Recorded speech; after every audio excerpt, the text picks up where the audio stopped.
Hello, today we will guide you through how to record a vehicle purchase in QuickBooks Online. We'll begin from the QuickBooks Online homepage. Once you're on the home screen, head to the top right corner and click on Settings.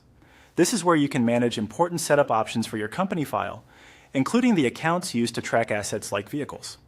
From the Settings menu, select Chart of Accounts.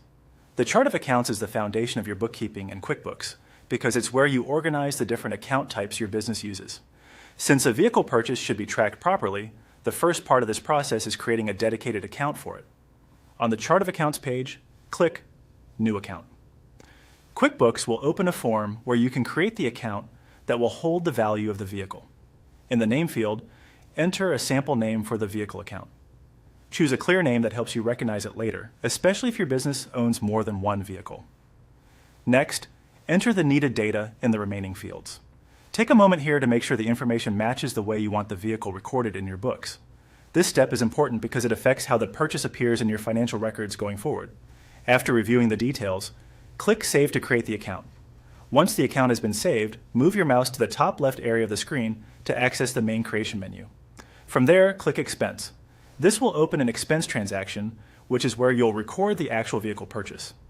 In the expense form, select the payee. This should be the vendor or seller connected to the vehicle purchase.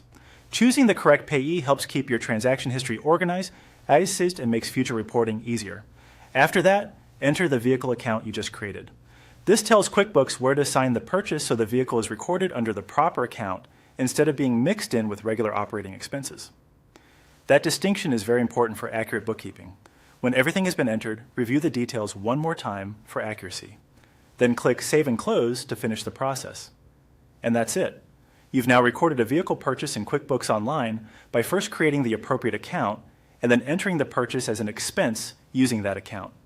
Taking the time to set it up correctly helps keep your records clean, organized, and much easier to manage later.